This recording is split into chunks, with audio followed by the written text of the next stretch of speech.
Hi friends, and welcome to my channel. Today I'd like to talk about our programming. Now, we are programmed to do many things. Of course, no one likes to hear that he's programmed in any way. It makes us feel like we don't have any control or we lost control over our life in some way. Like we're not the ones that are actually steering our car. But sadly, this is truth, and I will tell you exactly how. Now, let's take three very simple and very common examples from our life. Coffee, beer, and smoking. The first time that we have coffee, being as an exploring type of child, we don't like it. Now, we honestly ask ourselves, why is my mom or my dad drinking this type of thing? It doesn't taste good. And the same thing happens with beer. First time I had beer was when I was like 17 years old. I went on a vacation with a good friend of mine to Greece. And we wanted to be cool, obviously, and we sat next to a table of adult Scandinavian looking type of group, and obviously they had a lot of beer. And we saw all the empty beer bottles on their table, having a good laugh and having a good time, and we just wanted to be as cool as they are. So we bought a couple of beers, and honestly, we had to really chug it down with a bit of disgust. Okay, obviously today it's a completely different drinking experience, but both for beer and both for coffee. But what has made that change? Why did we persist? Okay, why did we continue even though that didn't taste good? What is the program here? And for some people, they have exactly the same experience with smoking cigarettes. It's unhealthy for the body, so the first time that we try to smoke a cigarette, we immediately cough. And we actually let the body get used to being hurt until it says, yeah, I love it. Give me more of that shit. So when I say we are programmed, it is because of all these little things that we're doing that we're not aware of. We're not aware of the choices that we did. We're not aware of why someone made us do it, why society did, why our parents did, why we're programmed in a way that we're just not aware of anymore. Sometimes it's because of society, sometimes it's because of a beautiful partner, sometimes it's our ego, sometimes it's our friend or the group of friends we hang out with. All these things that we did in order to be cool, all those decisions that we made a long time ago that have changed us, and without them we would have been different and much more connected to our true divine higher self. And the whole journey, our spiritual journey, is to get closer and closer to our true divine self, isn't it? Now here are more examples, and this is some tough stuff. We're programmed to eat popcorn when we go to the movies. Have you ever thought about eating anything else? Probably, maybe, but popcorn is the cheapest thing that they can make. They can make most profit on us. So society has programmed us to think about watching a movie, and then immediately what we think about eating is eating popcorn, especially when we go out into the cinema. We're programmed to smile in front of a camera when someone says cheese. And we're programmed to say thank you when somebody gives us a gift, even though we don't like the gift, or we don't always like the gift. But it's a manner thing, isn't it? Here are some examples of how television shows program us to behave and setting a universal global standards to how things should be or what normal means to be. We're programmed to want to look amazingly beautiful and focus on the external beauty instead of our inner beauty, aren't we? We're programmed to hate any other type of government structure except for democracy.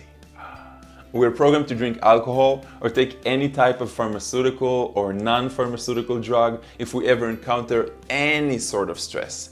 Under a breakup, a lower vibration feeling, we get fired, anytime like that, we're just programmed.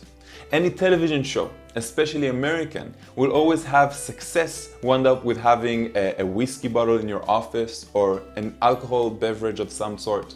So we're programmed to drink lots of alcohol. When we are happy, we're programmed to drink to celebrate. And when we are sad, we're programmed to drink in order for the alcohol to help us feel a little bit better, aren't we? We're programmed to only say I love you after a long time in a relationship, even if we love that person from the very first moment that we met them. Men are programmed not to reveal their emotions, not to share their emotions with anyone. Other people, all of us, are programmed to care first for ourselves, then for our spouse, then for our family, then for our neighborhood, then for our city, then for our country, then for our species. And only then, the last thing, we're programmed to think about anyone else. We're programmed to love our currency, to love the way of life, that we have in our country to love the way that we think about things. We're programmed to think our religion is the only right one. And any other religion obviously is a negative, bad one. Do you see how many things we have in our mind that are not ours to begin with? So many of us are doing so much personal development work just to bring a fraction of those things up to the surface of our own awareness in order for us to reprogram our way of thinking. And this is just a fraction of the type of work we have to do with ourselves in order to really understand all the programming I'm talking about. As a third generation of Holocaust survivors, I was programmed to never throw away any food from my dish. I was actually programmed to fear Germany as a country and maybe as a people as well. As an Israeli, I was programmed as a child to hate Arabs. As a young child, when I read newspapers, I could see how the news is only showing negativity about them. My teachers, my friends, their parents, my government, everyone was acting like they were inferior. That's a programming. That's something that is cultural, and it happens to everyone in some way, watching news, television. We are programmed to think that we are separate, when in fact we are united. And we all know this, but it's the program that keeps us separating. We're programmed to think that there is mostly bad news in the world, especially if we keep watching TV. We're programmed and closed in schools, promising us that good grades equals happiness, prosperity, and a feeling of accomplishment. But apparently, good grades only put you deeper and deeper into the already existing system or matrix, or however you want to call it. We're programmed to eat, lots of sugar, lots of salt, at least 3 meals a day, sometimes even 5. No one teaches doctors about nutrition. Isn't that funny? In 8 years of university, they only have 1 course on nutrition. So we're programmed to eat a lot of junk, and nobody tries to program them to tell us what to eat.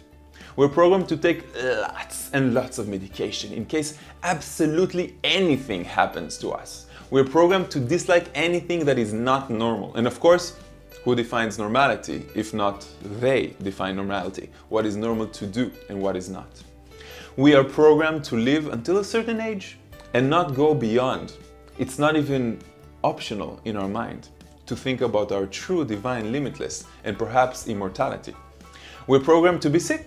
It makes sense that most people, they would think that they should get sick sometimes, eventually. It's a program. Some people don't get sick at all. You have to admit it to yourself first and say it with me. I am completely programmed by forces that were not mine to choose. I forgive them, but now I must walk a new path of self-awareness and cleaning those unwanted decisions, those unwanted thoughts, those unwanted memories or habits or anything else from my mind.